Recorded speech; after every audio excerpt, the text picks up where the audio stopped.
அனைவருக்கும் வணக்கம். Welcome to star police academy, number 1 police academy இன் தமிழ்நாடு. இந்த SINPC அப்படின்ற ஒரு உச்சபட்ச கனவோடு இருக்கிற மாணவர்கள் வந்து என்ன பண்ணலாம், நம்ம அகாடமியில் வந்து அட்மிஷன் போயிட்டு இருக்கு. அப்படி சேர விருப்பம் உள்ள மாணவர்கள் வந்து கீழே தெரிகிற நம்பரை கான்டாக்ட் பண்ணி நீங்கள் ஜாயின் பண்ணிக்கலாம்ப்பா. சரி, ஓகே. மீண்டும் ரோந்து வாகனம் அப்படின்ற சீரீஸில் வந்து நம்ம ட்ராவல் பண்ணிட்டு இருக்கோம். அதில் வந்து இன்னைக்கான டாபிக் என்னன்னு பார்த்தோம்னா, இந்த பயங்கர ஃபேமஸ் அப்படின்னு பார்க்கும்போது ஆப்ரேஷன் சிந்தூர் அப்படின்றது இன்னைக்கு நம்ம பார்க்க போகிறோம். ஆப்ரேஷன் சிந்தூரை பற்றி இப்போ பார்க்க போகிறோம். இதில் வந்து நான் அடித்து சொல்கிறேன், ஒரு கேள்வி வந்து அது நம்மளுது தான். என்னது? அது நம்மளுது தான். லைஃப் டைம் செட்டில்மெண்ட் மாதிரி சொல்கிறேன். இப்போ இது வந்து நம்ம ஒரு கொஸ்டினை இப்போ இந்த வீடியோ பார்த்துட்டோம்னா ஒரே கொஸ்டின் கூட மிஸ் பண்ண மாட்டேன். எந்த கொஸ்டின் கேட்டாலும் போவா, அந்த அளவுக்கு டெப்த்தாக போக போகிறேன் இன்னைக்கு. ஏன்னா ஆப்ரேஷன் சிந்தூர் நம்ம இந்தியா பண்ணது அப்படின்னும் போது ஒரு மாதிரி பெருமைக்குரிய விஷயம். அப்படின்னும் போது நம்ம கண்டிப்பாக எக்ஸாம் பாயிண்ட் ஆஃப் வியூன்னு பார்க்கும்போது ரொம்ப இம்பார்ட்டண்ட்டான ஒரு சாப்டர் இது. ஓகேவா? அப்படின்னு பார்க்கும்போது இதில் ஒரு பாயிண்ட் கூட மிஸ் பண்ணக்கூடாது. ஒரு பாயிண்ட் கூட மிஸ் பண்ணக்கூடாதுல்ல, அதை பார்த்துடலாம்ல. அப்போ என்னென்ன கண்டென்ட் இருக்கு, என்னென்ன நம்ம எப்படி அப்ரோச் பண்ண போறோம், எப்படி படிக்க போறோம், எப்படி கேட்க போறோம், எப்படி ஞாபகம் வைக்க போறோம், அதுதான் இப்போ நம்ம பார்க்க போறோம். சரியா? சரி, போயிடலாமா? சரி,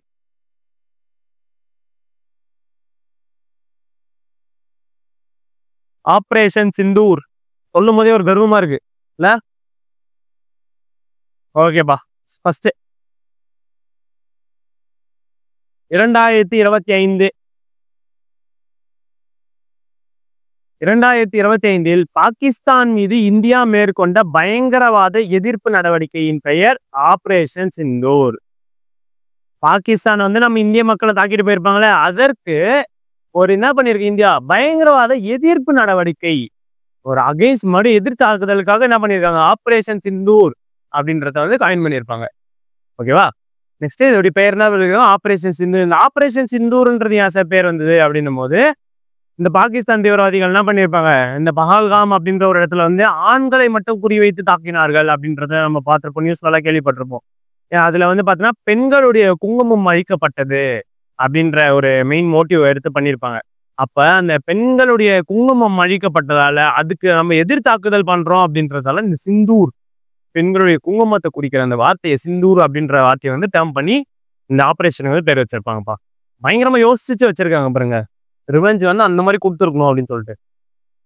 ஆப்ரேஷனுக்கு சிந்தூருக்கு தலைமை தாங்கிய இந்திய பெண் அதிகாரிகள், த கிரேட், ஓகேவா, உமன்ஸ் அப்படின் போது பாருங்களேன், இந்திய பெண்கள் வந்து பாதிக்கப்பட்டிருக்காங்க. அப்ப இந்திய பெண்கள் பாதிக்கப்பட்டது நம்ம இந்திய பெண் அதிகாரிகளை வச்சு திருப்பி அந்த ஆப்ரேஷனை நடத்துவோம். பதில் தாக்குதல் வந்து நம்ம சிங்க பெண்கள் மூலியமாவே கொடுப்போம். 2 சிங்க பெண்கள் பயங்கரமா பண்ணியிருப்பாங்க. இவங்க என்ன பண்ணிருப்பாங்க, ஆப்ரேஷன் சிந்தூருக்கு வந்து தலைமை தாங்கியிருப்பாங்க அப்படின்றது பாக்குறோம். இவங்க யாருன்னு பார்த்தோம்னா, லெப்டினன்ட் கர்னல் சோஃபியா குரேஷி, ஆர்மியை சேர்ந்த சோஃபியா குரேஷி ஒருத்தவங்க. சோஃபியா குரேஷி மற்றும் wing commander Vyomika Singh. Wing commander Vyomika Singh. இவங்க 2 பேர் தான் என்ன பண்ணியிருப்பாங்க, இந்த ஆப்ரேஷன் சிந்தூருக்கு வந்து தலைமை தாங்கியிருப்பாங்க. ஓகேவா? இவங்க 2 பேர் சேர்ந்துதான் அந்த பதில் தாக்குதல் நடத்தும் போது அவ்வளோ ஒரு ஆக்ரோஷமாக நடத்தியிருப்பாங்க.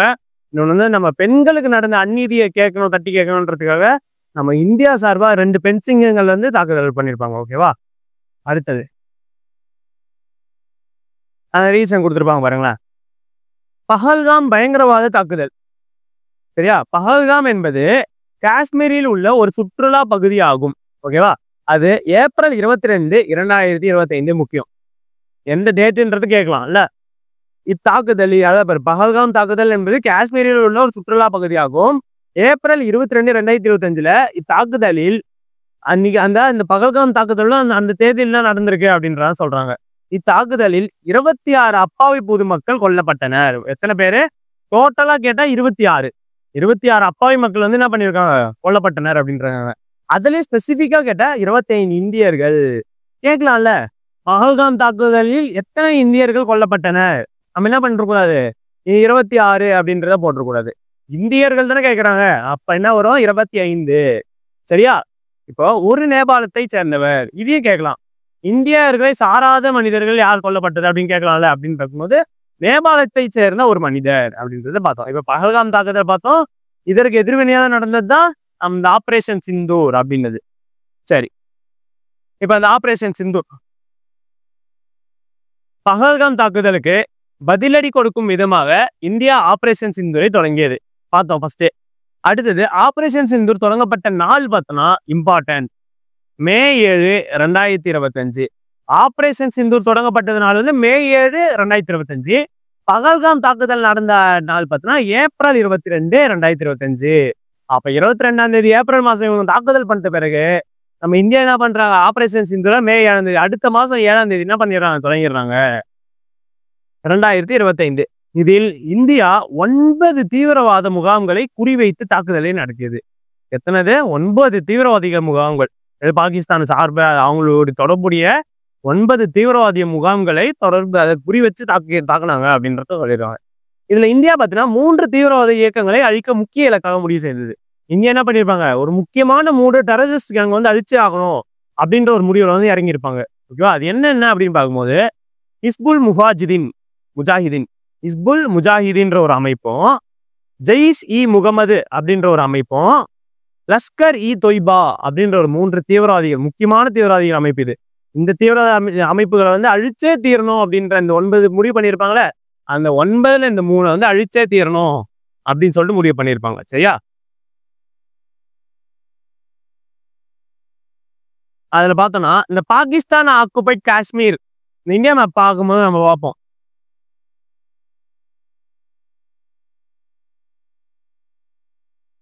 மேப் இப்படிலாம் இருக்கும், திட்டக்கூடாதுப்பா. நிறைய மேப் பார்க்கும்போது இந்த பகுதியெல்லாம் பார்ப்போம். இப்படி பார்க்கும்போது இங்க இதெல்லாம் என்ன சொல்லுவோம் பார்த்தீங்கன்னா, இந்த பாகிஸ்தான் ஆக்குபைட் காஷ்மீர் அப்படின்னுவோம். ஓகேவா? அந்த பகுதியில பார்ப்போம். இப்ப பாகிஸ்தான் ஆக்கிரமிப்பு காஷ்மீரில் உள்ள 5 இடங்கள். அப்ப பாகிஸ்தான் ஆக்கிரமிப்பு காஷ்மீர்ல எத்தனை இடம்? 5 இடம்.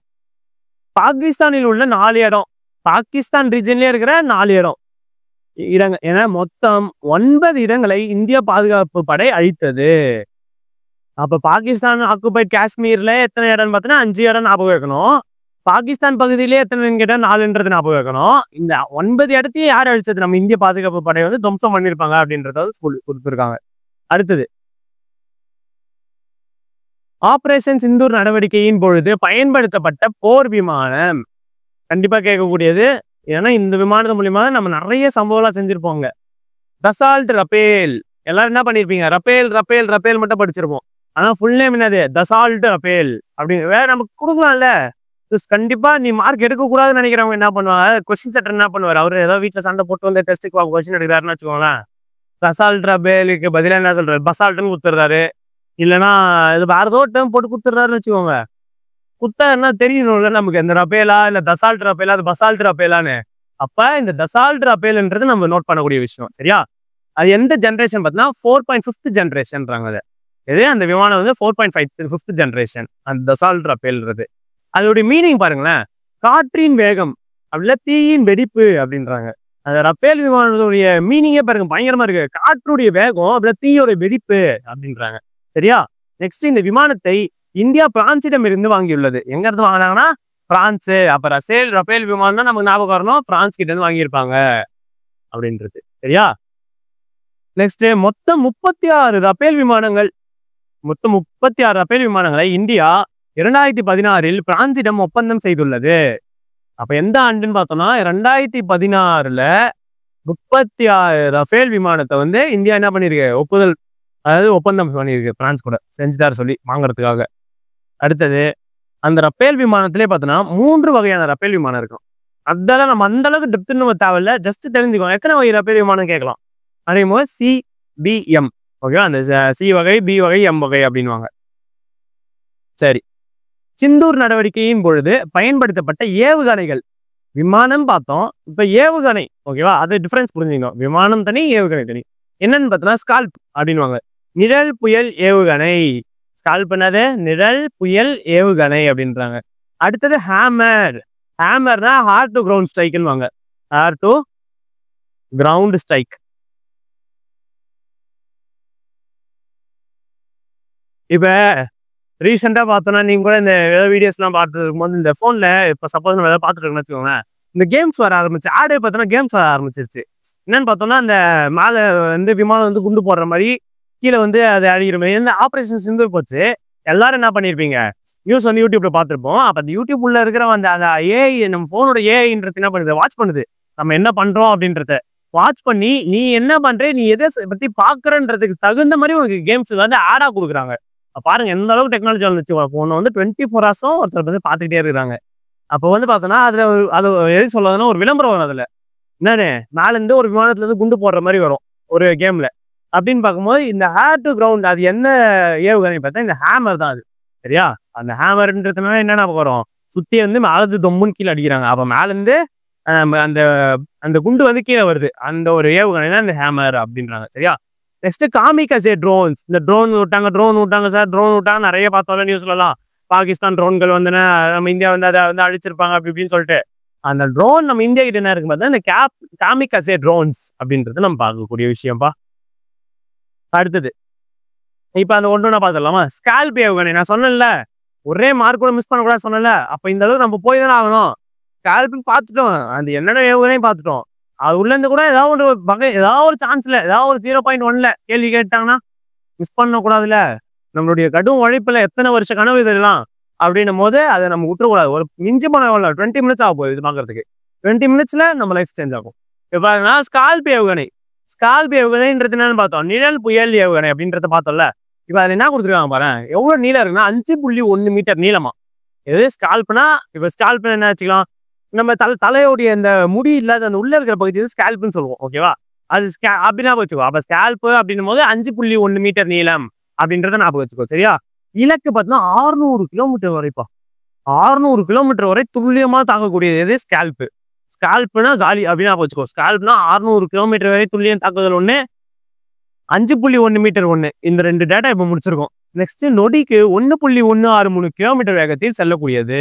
பாரு இவ்வளோ ஸ்பீடு. 1.163 கிலோமீட்டர் தான். அவ்வளோ ஸ்பீட்ல டிராவல் பண்ணக்கூடியது ஸ்கால்ப்ன்றாங்க. அடுத்தது ரஃபேல் போர் விமானத்தில் இந்த ஸ்கால்ப் ஏவுகணையை பொருத்தி இந்திய எல்லையில் நிறுத்தி வைத்துவிட்டு இந்த துல்லிய தாக்குதலை இந்திய ராணுவம் நடத்தியுள்ளது. ஒண்ணுல இப்ப இந்த ஏவுகணைனா அந்த விமானம் இருக்குல்ல, சைட்ல இருந்து இந்த இப்ப நிறைய படத்தெல்லாம் பார்த்தீங்கன்னா அந்த விமானத்துல இருந்து சொயம் புயல்லாம் போவோம். அந்த புல்லட் அந்த ஏவுகணைன்றது போது அப்படின் போது இந்த ஸ்கால்ப் என்ன பண்றாங்க, எதுல பொறுத்துறாங்க? இந்த ஸ்கால்ப் ஏவுகணையை ரஃபேல் போர் விமானத்துல பொறுத்துறாங்க. அந்த ரஃபேல் போர் விமானத்துல சைட்ல பொறுத்தி தான் அந்த ஏவுகணையை வந்து பாஸ் பண்றாங்க அப்படின்றத பாக்குறோம். சரியா? நெக்ஸ்ட் எதிரியின் இலக்குகளை அழிக்க ரேடார்களில் சிக்காமல் பயணிக்கக்கூடிய ஸ்கால்ப் ஏவுகணை ஆகும். என்னது சொல்றாங்க, ரேடார்கள்ல வந்து சிக்காம போறது. சிக்க மாட்டான்டா இந்த சிட்டுக்குருவி அப்படின்ற மாதிரி. இந்த சிட்டுக்குருவி என்ன பண்ணுது, சிக்காம ரேடார்ல வந்து தப்பிச்சு என்ன பண்ணுது, கரெக்டா அந்த எதிரியோட பாயிண்ட் போய் அடிக்குது. அது எதுன்னு பார்த்தோம்னா இந்த ஸ்கால்ப் அப்படின்றத நம்ம பார்க்கக்கூடியது. சரியா? அடுத்து பார்த்தா பிரான்ஸ் பிரிட்டன் கூட்டு தயாரிப்பில், பிரான்ஸ் பிரிட்டன் 2 விஷயம் இருக்கணும். பிரான்ஸ் பிரிட்டனுடைய கூட்டு தயாரிப்பில் உருவாக்கப்பட்டது எது? இப்ப நம்ம எங்கிருந்து பார்த்தோம், பிரான்ஸ் கிட்ட இருந்து வாங்கியிருக்கோம்னு பார்த்தோம். அப்ப அது தயாரிச்சது யாருன்னு பார்த்தா இந்த பிரான்ஸ் பிரிட்டன் அப்படின்றத நம்ம பார்க்கணும். இப்ப ஏன்னா எல்லாருக்குமே தெரியக்கூடிய விஷயம் நிறைய பிரான்ஸ் வாங்கினாங்க, பிரான்ஸ் கிட்ட தான் வாங்கினா, பிரான்ஸ் கிட்ட தான் வாங்கினாங்க. அப்ப அது தயாரிச்சது பிரான்ஸா அப்படின்ற ஒரு கொஸ்டின் வரும்ல. அப்படின்னு பார்க்கும்போது பிரான்ஸ் பிரிட்டன் 2 சேர்ந்து தயாரிச்சிருப்பாங்க அப்படின்றத நம்ம பார்க்கக்கூடிய விஷயம்பா. சரி, அதுக்கப்புறம் அதோடைய மொத்த எடையோட கொடுத்துருக்காங்க பாரு, 1300 கிலோகிராம். அதோடைய மொத்த எடையோட 1300 கிலோகிராம். சரியா? சரி, இப்ப ஸ்கால்ப் முடிஞ்சது. அப்புறம் ஹேமர் பாம் சுத்தியல் இதை கொடுத்துருக்காங்க பாருங்க. இந்த விமானத்து இந்த புகைப்படத்துல இருக்கு பாருங்க. இதே மாதிரிதான் என்ன வரும், ஹேர் டு கிரவுண்ட் மியூனிஷன் அப்படின்வாங்க. ஏர்ல இருந்து கீழே தாக்குதல் நடத்தக்கூடியது தான் இந்த ஹேமர் பாம் அப்படின்வாங்க. சரியா? Highly agile and modular munition extended range அப்படின்வாங்க. என்ன பார்க்கணும்னா அதிக துல்லியத்துடன் இலக்குகளை தாக்கக்கூடியது. கரெக்டான எக்ஸாக்ட் பாயிண்ட் அடிக்கும். என்னது, அதிக துல்லியத்துடன் இலக்குகளை தாக்கக்கூடியது தான் இந்த ஹேமர் பாம் அப்படின்றது. சரியா? ஸ்கால்ப் ஒன்று பார்த்தோம், ஹேமர் பாம் ஒன்று பார்த்தோம். நெக்ஸ்ட் இவை ரஃபேல் மிராஜ் 2000D. ரஃபேல் ஒரு விமானம், மிராஜ் 2000D அப்படின்ற ஒரு விமானம். இந்த 2 விமானத்தை பொருத்தி யூஸ் பண்ணக்கூடியது தான் எதுன்னு பார்த்தோம்னா இந்த ஹேமர் பாம் போன்ற விமானங்களில் பயன்படுத்தப்பட்டது. எது? Hammer bomb. நம்ம ஸ்கால்ப் பார்த்தது ரஃபேல் விமானம். அப்ப இது பார்த்தீங்கன்னா ரஃபேல் விமானத்திலையும் பொறுத்துறாங்க, மிராஜ் 2000Dலயும் பொறுத்துறாங்க. சரி, அப்புறம் லாய்ட்ரிங் மியூனிஷன்ஸ், காமிகசே ட்ரோன்ஸ். அதான் இப்ப அந்த ட்ரோன்ஸ் பார்த்தோம்ல, ட்ரோன் வந்து அந்த ஏவுகணைக்கு போய் ட்ரோன்லாம் வந்து வாட்ச் பண்ணிட்டு போவோம். அந்த ட்ரோன்ஸ்லாம் பார்த்தோம்ல, பாகிஸ்தான் ட்ரோன்கள் இந்திய எல்லைக்குள் வந்தன, அது நியூஸ்ல கேள்விப்பட்டிருப்போம்ல. அதுதான் நம்ம இந்தியா கிட்ட என்ன ட்ரோன் இருக்குன்னா காமிகசே ட்ரோன்ஸ். இதுதான் அதெல்லாம் காமிகசே ட்ரோன்ஸ். ஓகேவா? இந்தியாவிடம் இருப்பது. அதுலயே இந்தியா கிட்ட இருக்கிறதுல என்னென்ன பார்த்தீங்கன்னா வார்மேட் அப்படின்ற ஒண்ணு, நாகஸ்திரா அப்படின்ற ஒண்ணு இருக்கு. சரியா? இந்த 2 என்னது இந்தியா கிட்ட இருக்கிற அந்த ட்ரோன்ஸ் அப்படின்றாங்க. Next S-400 missile system.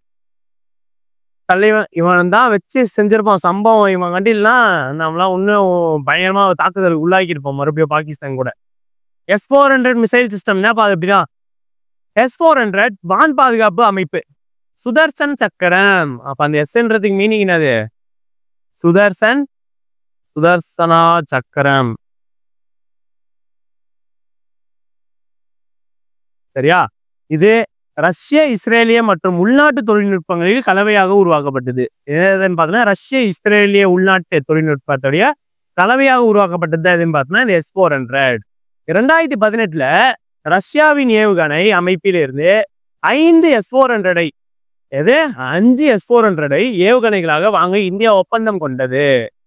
அதுக்கப்புறம் அமெரிக்காவில் இருக்கிற பேட்ரியாட் அப்படின்ற ஒரு நிறுவனத்துக்குள்ள வந்து செஞ்சிருப்பாங்க. சரியா? ஒப்பந்தத்தை மேற்கொண்டது. நெக்ஸ்ட் இந்த ஒப்பந்த தொகை பார்த்தீங்கன்னா இந்தியா ரஷ்யாவுக்கு பார்த்தீங்கன்னா எவ்வளவு முடிவு பண்ணிருக்காங்கன்னா $5.43 பில்லியன். $5.43 பில்லியன். இப்பதான் அது தெரிஞ்சிருக்கும். இந்த நம்ம ரீசெண்டா பார்க்கும் போதெல்லாம் இந்த ஜிஎஸ்டி எல்லாம் போடும்போது நம்ம நிர்மலா சீதாராமன் நம்ம யாரும் சொல்லியிருப்பாங்க இந்த பாப்கார்னுக்கு 18% வரி அப்படின்னு சொல்லிட்டு தான் போட்டிருப்பாங்களே. அப்போ ஒன்று பார்த்தேன். இப்போ பாகிஸ்தானுக்கு ஒரு ட்வீட் போடுற மாதிரி இப்போ தெரியுதாடா பாகிஸ்தான் அப்படின்னு சொல்லிட்டு இப்போ தெரியுதா அந்த 18% ஜிஎஸ்டி வரி எங்கே போச்சுன்னு அப்படின்னு. அப்போ அந்த 18% ஜிஎஸ்டி வரி எங்கே போச்சு? நம்ம இந்தியா வந்து ஆர்மிக்கு ஸ்பெண்ட் பண்ணியிருப்பாங்க. இப்போ நம்ம முக்கியமாக பார்த்தோன்னா இந்தியா வந்து மோஸ்ட்டாக எங்கே ஸ்பெண்ட் பண்ணுறாங்கன்னா ஃபர்ஸ்ட் எடுத்தோடனே ஆர்மிக்கு தான்ப்பா. உண்மையாக ஆர்மிக்கு வந்து அவ்வளோ செலவு பண்ணியிருக்காங்க. அப்படின்னும் போது அப்போ அந்த ஜிஎஸ்டி இதெல்லாம் கலெக்ட் பண்ணும்போது எங்கே போகுது அப்படின்னு ஆர்மிக்கு நல்லா செலவு பண்ணியிருக்காங்க. இப்போ இதோட தொகை இந்த இந்தியா ரஷ்யா அந்த ரெண்டு சேர்ந்த அந்த ஒப்பந்த தொகை எவ்வளோன்னு பார்த்தோன்னா $5.43 பில்லியன் அப்படின்றாங்க. சரி, அடுத்தது ஆகாஷ் மிசைல். இந்த மிசைல ரொம்ப இம்பார்ட்டன்ட். இந்த Akash missile short to medium range surface air missile system. Short to medium range என்ன இதுல இருந்து கொஞ்சம் மீடியம் தொலைவில் இருக்கிறத தாக்கக்கூடியது இந்த ஆகாஷ் மிசைலு. சர்ஃபேஸ்ல இருந்து ஹேருக்கு இதெல்லாம் பார்க்கக்கூடியது. ஹேமர்னா ஹேர்ல இருந்து சர்ஃபேஸ்க்கு, ஆகாஷ்னா சர்ஃபேஸ்ல இருந்து ஹேருக்கு, அதெல்லாம் பார்க்கக்கூடியது. சரியா? ஒரே நேரத்தில் பல இலக்குகளை தாக்கும் திறன் கொண்டது. ஒரே நேரத்தில் என்ன பண்ணும்? பல இலக்குகளை தாக்குறது தான் இந்த ஆகாஷ் மிசைல். ஓகேவா? Developed by DRDO. இப்போ உங்களுக்கான கேள்வி என்னன்னா இந்த டிஆர்டிஓ உடைய ஃபுல் ஃபார்ம், அந்த டிஆர்டிஓ எப்போ ஃபார்ம் ஆச்சு அப்படின்றத கமெண்ட்ல போட்டுருங்க. ரொம்ப முக்கியமானது, மறக்காம போடணும். டிஆர்டிஓட ஃபுல் ஃபார்ம், டிஆர்டிஓ ஃபார்ம் ஆன இயர், அது போட்டுருணும். ஓகேவா? நெக்ஸ்ட் இந்த ஏவுகணை 45 கிலோமீட்டர் தொலைவில் உள்ள விமானத்தை குறிவைக்க முடியும். எத்தனை தூரத்துல இருக்கிற அந்த விமானத்தை குறிவைக்க முடியும்னா 45 கிலோமீட்டர் தூரத்துல இருக்கிற அந்த விமானத்தை வந்து துல்லியமா குறிவைக்க முடியுமா? எதனால? ஆகாஷ் மிசைல்னால. Next BrahMos missile. இப்போ ஒண்ணு முடிஞ்சது. இரண்டாவது பிரம்மோஸ் மிசைல். பிரம்மோஸ் ஏவுகணை என்னன்னா உலகின் அதிவேக ஏவுகணைகளில் ஒன்று. உலகிலேயே அதிவேக ஏவுகணையில ஒன்று எதுன்னு பார்த்தோம்னா இந்த பிரம்மோஸ் ஏவுகணை. பிரம்மாஸ்திரம் ஞாபகம் வச்சுக்கலாம்ல. பிரம்மாஸ்திரம் இந்த அர்ஜுனனுக்கும் கர்ணனுக்கும் 2 பேருக்கும் பிரம்மாஸ்திரம் இருக்கும். அது விட்டான உலகமே அழிஞ்சிரும் அப்படின்னுவாங்க. அப்போ பிரம்மோஸ் நவீனத்துல உலகத்திலே பெஸ்ட், உலகத்திலே ஒரு நாஸ்து பவர்ஃபுல் அப்படின்னு வச்சுக்கலாம். உலகத்தின் அதிவேக ஏவுகணையில ஒன்றுதான் இந்த பிரம்மோஸ் ஏவுகணை அப்படின்றத பாக்குறோம். அடுத்து பார்த்தா இந்தியா ரஷ்யாவால் இணைந்து உருவாக்கப்பட்டது. யார் யார் உருவாக்கி இருக்காங்கன்னா இந்தியாவும் ரஷ்யா, இவங்க 2 பேர் சேர்ந்து உருவாக்குறது தான் இந்த பிரம்மோஸ் மிசைல் அப்படின்றத நம்ம தெரிஞ்சுக்கணும். நெக்ஸ்ட் இது ஒளியின் வேகத்தை விட 2.8 மடங்கு அதிகம். சவுண்டோட வேகத்தோட அதிகம்ன்றாங்க. லைட்டுன்னு புரிஞ்சுக்க போறீங்க, சவுண்டு. இப்போ இன்னொரு கேள்வி, சவுண்டோட வேகம் என்னன்றதை கமெண்ட்ல போடணும். ஓகேவா? சவுண்டோட இதெல்லாம் ரொம்ப பேசிக்கான கொஸ்டின், கண்டிப்பா நமக்கு தெரிஞ்சிருக்கணும். அதனாலதான் இப்போ உங்களை போட சொல்றேன். ஏன்னா இது படிக்கும்போது நமக்கு அதிர்வீசன் ஆகணும். ஒன்னத்தை படிக்கும் போது நம்ம இன்னொருத்த அதுலயும் அது வந்து மைண்ட்ல ஓடிட்டு இருக்கணும். இப்போ இங்க ஒலியும் படிக்கிறோமா, ஒலியோட வேகம் தெரியணும், அது எப்படி டிராவல் ஆகுதுன்னு தெரியணும், அது எந்த வேவ்ஸ்ல போகுதுன்னு தெரியணும், அதெல்லாம் தெரிஞ்சுக்கணும். இப்போ இந்த ஒலியோட வேகம் எவ்வளவு அப்படின்றத வந்து கீழே கமெண்ட்ல பண்ணுங்க. சரியா? இது பார்த்தீங்கன்னா இது கம்பேர் பண்ணும்போது ஒலியின் வேகத்தை விட 2.8 மடங்கு அதிகம் அப்படின்றாங்க. ஓகே, அடுத்தது வினாடிக்கு சுமார் 900 மீட்டர் என்ற வேகத்தில் பயணிக்கிறது. 900 மீட்டர்ஸ்ல பயணிக்குதான். எது? இந்த பிரம்மோஸ் மிசைல். பிரம்மோஸ்னாவே ஒரு மாதிரி உச்சபட்சம் ஞாபகம் வச்சுக்கோப்பா. பிரம்மோஸ்னா உலகின் அதிவேகம் அப்படின்னு வச்சுக்கோ. நெக்ஸ்ட் இந்தியா ரஷ்யாவில் தயாரிக்கப்பட்டது. நெக்ஸ்ட் ஒலியோட வேகத்தோட அதிகம் 900 மீட்டர் ஒன்று. சரி, இந்த 45 கிலோமீட்டர் ஞாபகம் வச்சுக்கோங்க. அதான் இந்த கிலோமீட்டர் ஒன்று இல்லை, இந்த கிலோமீட்டர் வரத்தெல்லாம் ஞாபகம் வச்சுக்கணும்னு சொல்ல வரேன். சரியா? இப்போ இந்த ஏவுகணை ஆகாஷ் மிசைல் 45 ஞாபகம் வரணும் நமக்கு. பிரம்மோஸ்னா 900 மீட்டர் ஸ்பீடு ஞாபகம் வரணும். இந்த நம்பர்ஸ் தான் முக்கியம். சரியா? அந்த நம்பர்ஸ் கேட்கறதுக்கு வாய்ப்பு இருக்கு. அடுத்தது ஓகே. அடுத்து என்னன்னு பார்த்தோம்னா ஐஎன்எஸ் விக்ராந்த்பா. இந்த ஐஎன்எஸ் விக்ராந்த் ரொம்ப ஃபேமஸானது. நம்ம பிரதமர் மோடி கூட இதை வந்து என்ன பண்ணியிருப்பாரு, நம்ம இந்தியாவுக்காக அர்ப்பணிச்சிருப்பாரு. இது இந்தியாவில் தயாரிக்கப்பட்ட முதலாவது வானூர்தி தாங்கிய கப்பலாகும். முதலாவது வானூர்தின்றது நோட் பண்ணக்கூடிய விஷயம். இந்தியாவில் தயாரிக்கப்பட்ட முதலாவது வானூர்தி தாங்கிய கப்பலாகும். இது 30 விமானங்களை தாங்குன்றாங்க. எத்தனை விமானங்கள்னா 30 விமானங்கள். ரொம்ப முக்கியமான கேள்வி. கேட்கறதுக்கு வாய்ப்பு இருக்கு. இப்ப நான் தான் ஓட்டினா கண்டிப்பா அது கொஸ்டின்ஸா எடுப்பேன். இப்ப எத்தனை விமானங்கள்னு கேட்கும்போது 30 விமானத்தை தாங்கி பிடிக்கிற அளவுக்கு அது ஸ்ட்ரென்த் இருக்குன்னா எதுக்கு ஐஎன்எஸ் விக்ராந்த் அப்படின்னு ஞாபகம் வரணும்.